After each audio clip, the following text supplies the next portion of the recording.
In today's video, I am going to teach you how to track assignments in Airtable using Claude AI. First, open Claude AI and start a new chat.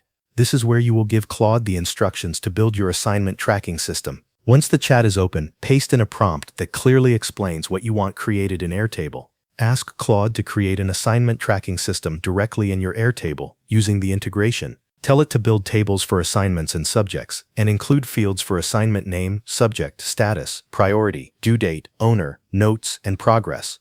Also ask for a structured tracking workflow so the setup is fully configured and ready to use. After you send that prompt, give Claude a moment to generate and create the base. When that is done, open Airtable and go to your workspace. In your workspace, look for the newly created assignment tracker base.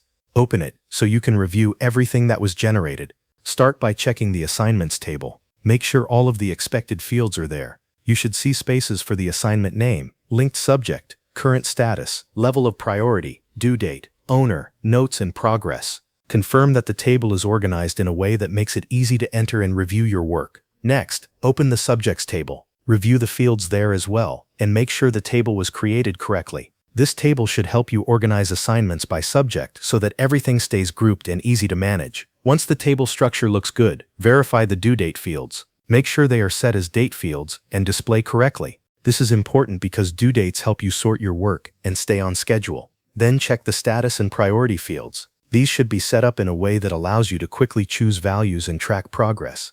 Make sure the options are useful for your workflow and confirm that they are working properly inside the base. After that, you are ready to start using the tracker. Add your assignments, connect each one to a subject, and update the status, priority, and progress as you work. You can also use the notes field to keep extra details in one place. As new assignments come in, continue adding them so your Airtable base stays current and organized. Thanks for watching. That covers everything you need to know.